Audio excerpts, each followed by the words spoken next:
Awalnya cuma obrolan ringan di ruang tamu, tapi entah kenapa malam itu berubah jadi panas. Sentuhan kecil Andi di tanganku bikin jantung berdebar. Lalu tanpa sadar pelukan itu terjadi.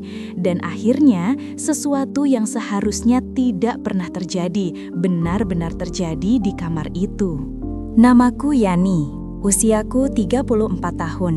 Aku berasal dari sebuah kampung kecil di Sukabumi. 5 tahun lalu hidupku berubah drastis.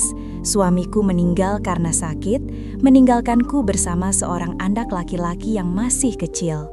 Sejak itu, aku harus berjuang sendiri. Awalnya aku bertahan dengan berdagang kecil-kecilan di pasar, tapi hasilnya tak seberapa. Anak harus sekolah, orang tua yang sudah tua juga butuh biaya. Berat rasanya menanggung semuanya seorang diri. Sampai akhirnya, Atu mengambil keputusan besar, merantau ke Jakarta. Lewat seorang kenalan, aku mendapat pekerjaan sebagai pembantu rumah tangga di rumah keluarga Pak Andi. Beliau seorang pegawai negeri di sebuah kementerian, hidupnya mapan, rumah besar di kawasan elit Jakarta.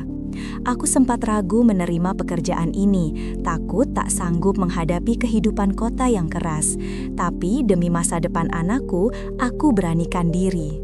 Hari-hariku di rumah itu awalnya berjalan biasa.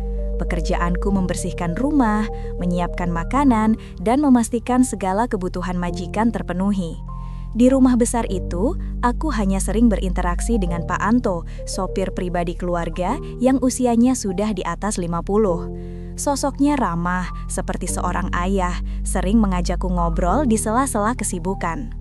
Sementara itu, Bu Sylvia, istri majikanku, jarang sekali ada di rumah. Beliau wanita sosialita, sibuk dengan arisan, pesta, dan kumpul bersama teman-temannya. Anak-anak mereka pun sekolah di luar negeri. Jadilah rumah megah itu seringkali sepi. Kadang hanya ada aku, Pak Anto, dan majikanku, Pak Andi, jika beliau pulang kerja lebih awal. Aku sendiri masih berusaha menyesuaikan diri. Malam-malam sering terasa sunyi, aku hanya bisa menatap foto anakku di kampung sambil menahan rindu. Di hati kecilku, aku bersyukur setidaknya pekerjaan ini memberi nafkah yang cukup. Aku tak pernah punya niat lebih dari sekedar bekerja dengan baik. Aku sama sekali tak menyangka, kesepian yang ada di rumah itu perlahan akan menyeretku dalam cerita yang tak pernah kubayangkan sebelumnya. Seiring waktu, aku mulai terbiasa dengan ritme di rumah itu. Pagi menyiapkan sarapan, siang beres-beres, sore menunggu majikan pulang kerja. Semua kulakukan dengan biasa saja, tanpa banyak berpikir. Namun, beberapa bulan kemudian, aku mulai merasakan sesuatu yang berbeda dari Pak Andi. Awalnya hal-hal sepele. Suatu sore, aku sedang menyapu teras. Pak Andi baru pulang dari kantor, dan untuk pertama kalinya, beliau menegurku dengan senyum ramah. "Capek ya, Yani? Jangan lupa istirahat juga, jangan kerja terus," katanya ringan. Aku kaget. Biasanya beliau cuek, jarang bicara lebih dari sekadar memberi instruksi. Aku tersenyum kikuk. "Nggak apa-apa, Pak, sudah biasa kok." Sejak saat itu, perhatian-perhatian kecil seperti itu mulai sering muncul. Kadang beliau memuji masakan yang kubuat, kadang menanyakan kabar anakku di kampung. Bahkan pernah suatu malam, aku batuk-batuk saat membereskan meja makan, dan beliau spontan berkata, "Kamu harus minum obat, Yan, jangan sampai sakit, nanti siapa yang bantu di rumah ini?" Kalimat sederhana, tapi entah mengapa terasa hangat di hatiku. Aku hanya bisa mengangguk sambil menunduk. Tak ingin Pak Andi melihat wajahku yang memerah. Di sisi lain, aku berusaha meyakinkan diriku sendiri. Itu cuma perhatian wajar seorang majikan ke pembantunya. Jangan GR, Yan, pikirku. Tapi jauh di dalam hati, aku tahu perasaan itu mulai berubah. Malam-malam yang sunyi di rumah besar itu juga ikut menambah suasana. Ketika Bu Sylvia sibuk dengan acara sosialitanya dan anak-anak mereka jauh di luar negeri, rumah jadi senyap. Hanya suara televisi atau derit ambin yang terdengar. Dan di momen-momen itulah, Setiap perhatian kecil Pak Andi terasa berlipat ganda. Senyumnya jadi lebih berarti, tatapannya seakan lebih lama dari biasanya. Ada sesuatu yang tak bisa kujelaskan, tapi jelas terasa. Aku mencoba menepisnya. Bagiku, beliau tetap majikan, dan aku hanyalah pembantu. Tidak mungkin ada apa-apa.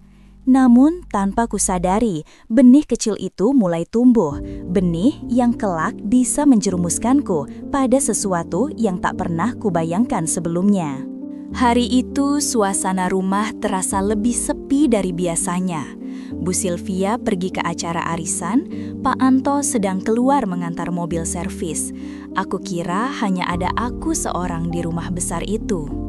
Aku baru selesai mencuci pakaian dan naik ke kamar di lantai 2 untuk berganti baju.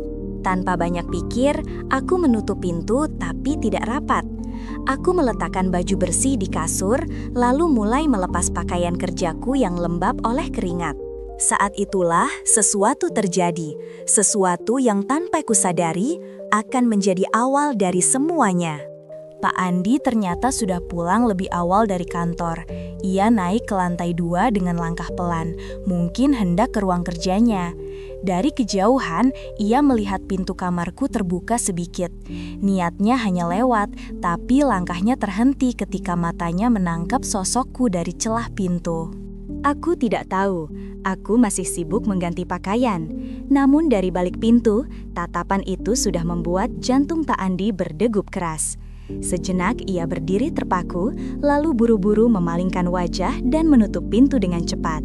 Aku terkejut mendengar pintu bergerak, sontak menoleh. "Siapa?" tanyaku refleks, tapi tak ada jawaban, hanya langkah kaki yang menjauh. Malam itu, suasana rumah terasa berbeda. Saat aku menyajikan teh hangat di ruang tamu, Pak Andi duduk gelisah. Tatapannya kadang menghindar, kadang justru menatapku lebih lama dari biasanya. Ada sesuatu di sorot matanya, campuran rasa bersalah sekaligus ketertarikan. Aku mencoba bersikap biasa, tapi dalam hati aku bisa merasakan ada garis tipis yang sudah terlewati. Sejak kejadian itu, interaksi kami tak lagi sama. Benih kecil yang dulu hanya sekadar perhatian, kini mulai tumbuh menjadi sesuatu yang lebih berbahaya. Sejak kejadian pintu kamar itu, aku merasa ada sesuatu yang berubah dari Pak Andi. Tatapannya, caranya bicara, bahkan cara beliau memanggil namaku, semua terasa berbeda. Awalnya hanya obrolan ringan.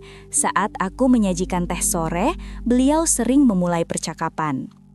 "Yani, masakanmu enak sekali. Kamu belajar dari mana?" tanyanya sambil tersenyum. Aku tersipu, menjawab singkat. "Dari almarhum suami, Pak. Dia dulu suka makanan sederhana." "Oh," Pak Andi mengangguk pelan, lalu menatapku lebih lama. "Pantas saja, kalau ada perempuan sebaik kamu, siapapun pasti betah di rumah." Aku terdiam. Kata-kata itu sederhana, tapi nadanya terasa berbeda, seolah ada makna lain di balik kalimat manis itu. Hari-hari berikutnya, perhatian itu semakin intens. Pernah aku menaruh setrika di meja, tanganku hampir terkena panas. Refleks, Pak Andi menahan tanganku. Sentuhan singkat itu membuat jantungku berdegup kencang, dan buru-buru aku menarik diri. "Hati-hatian, jangan sampai terluka," katanya lirih. Aku hanya mengangguk, tapi pipiku memanas. Aku berusaha meyakinkan diriku sendiri bahwa itu hanya kepedulian biasa. Tapi entah kenapa, setiap kali mata kami bertemu, aku merasa ada sesuatu yang berbeda. Suatu malam, setelah makan malam, Pak Andi duduk santai di ruang keluarga. Aku sedang merapikan meja, lalu ia berkata, "Kamu pasti sering kesepian di sini ya, Yan. Rumah sebesar ini tapi sepi." Aku mencoba tersenyum. "Ya sudah biasa, Pak. Yang penting pekerjaan beres." Namun Pak Andi menatapku dalam-dalam. "Kalau kamu butuh teman bicara, saya ada. Kamu jangan sungkan." Kalimat itu diucapkan dengan nada lembut, tapi ada getaran aneh yang membuatku gelisah. Malam itu, aku sulit tidur. Aku tahu seharusnya menjaga jarak. Aku tahu beliau sudah beristri. Tapi, entah mengapa, hatiku mulai goyah. Malam itu rumah benar-benar sepi. Hujan rintik masih terdengar di luar jendela. Hanya ada suara jam dinding yang berdetak pelan. Yani sedang melipat pakaian di ruang tengah ketika tiba-tiba Andi keluar dari kamar, mengenakan kaos santai dan celana pendek. Tatapan matanya kali ini berbeda, lebih tajam, lebih dalam. "Andi, ada apa, Pak?" tanya Yani agak gugup, berusaha tetap fokus pada lipatan baju. Andi tersenyum samar, lalu duduk di dekat Yani. "Aku nggak bisa bohong, Yan. Semakin hari, aku makin nggak bisa jauh dari kamu." Yani terdiam, degup jantungnya makin cepat. Ia tahu seharusnya menolak, tapi kata-kata itu membuatnya goyah. Andi perlahan mendekat, menyentuh tangan Yani yang gemetar. "Pak, jangan, ini salah," bisik Yani, suaranya lirih. Andi menatapnya lekat-lekat. "Salah, tapi aku nggak sanggup berhenti. Kamu bikin aku hidup lagi, Yan." Suasana semakin tegang. Yani berusaha menarik tangannya, tapi Andi menahan lembut, penuh rayuan. Detik itu, benteng pertahanan Yani mulai runtuh. Ia mulai terjebak dalam perasaan yang campur aduk antara takut, bersalah, tapi juga bahagia karena diperhatikan. Malam itu jadi awal di mana godaan Andi semakin kuat dan Yani makin sulit menghindar.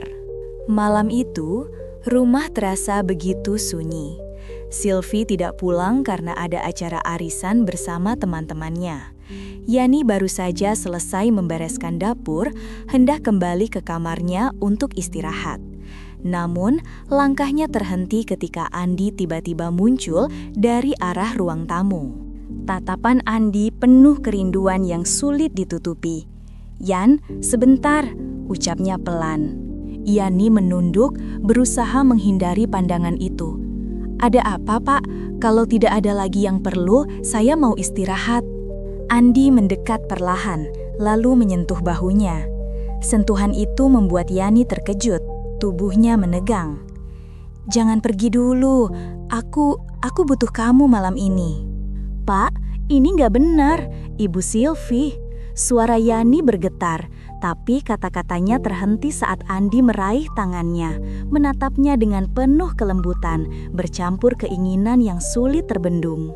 Detik berikutnya, Andi menarik Yani ke dalam pelukannya.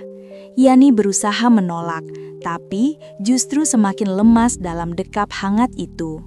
Hatinya bimbang, pikirannya kacau. Mereka sama-sama kesepian, dan malam itu kesepian berhasil mengalahkan logika. Andi menggandeng Yani masuk ke kamarnya. Di balik pintu yang tertutup rapat, batasan yang seharusnya dijaga akhirnya runtuh. Malam itu, hubungan terlarang antara majikan dan pembantu rumah tangganya pun terjadi. Mereka tahu ini salah. Tapi hati mereka sudah terlanjur kalah oleh rasa yang tak seharusnya ada. Pagi itu, sinar matahari menerobos tirai kamar dengan lembut. Yani terbangun lebih dulu, tubuhnya lemas, pikirannya kacau. Di sampingnya, Andi masih terlelap, wajahnya terlihat begitu tenang, seolah tidak ada yang terjadi semalam. Jantung Yani berdegup kencang. Ia menatap sejenak tubuh pria itu, lalu buru-buru bangkit. Dengan langkah pelan, ia meraih pakaiannya yang tercecer di lantai, mengenakannya dengan tangan gemetar. Selesai berpakaian, Yani berhenti sejenak di depan pintu. Tatapannya kosong, hatinya penuh rasa bersalah. "Ya Allah, apa yang sudah aku lakukan? Ini salah, sangat salah," bisiknya dalam hati. Ia keluar kamar dengan tergesa, meninggalkan Andi yang masih tidur. Di ruang tamu, ia duduk terdiam, wajahnya pucat, mata berkaca-kaca. Di satu sisi, ia sadar dirinya hanya seorang pembantu di rumah itu. Di sisi lain, kesepian membuatnya goyah, dan kini ia terjebak dalam hubungan yang tak seharusnya. Yani bimbang, apakah ia harus menghentikan semuanya dan memilih pulang kampung? Atau tetap bertahan di sini meski tahu godaan itu bisa terus berulang? Suasana menjadi semakin menegangkan karena rahasia besar itu kini sudah ada di antara mereka. Menurut kalian, apa yang harus Yani lakukan? Haruskah ia berhenti dan kembali ke kampung halamannya? Atau tetap melanjutkan hubungan terlarang ini dengan Andi? Kadang, kesepian bisa membuat seseorang melakukan hal yang tidak pernah ia bayangkan sebelumnya. Yani, seorang janda yang hanya ingin bekerja dengan tenang, kini terjebak dalam hubungan terlarang dengan majikannya sendiri. Di satu sisi, ada rasa cinta dan perhatian yang ia butuhkan, tapi di sisi lain, ada dosa dan pengkhianatan besar yang bisa menghancurkan semuanya. Hidup selalu memberikan pilihan, tinggal atau pergi, melanjutkan atau menghentikan. Semua tergantung keberanian untuk menentukan langkah. Jangan lupa tinggalkan pendapat kalian di kolom komentar. Apakah Yani harus pulang kampung dan mengakhiri semua ini, atau tetap bertahan meski penuh resiko?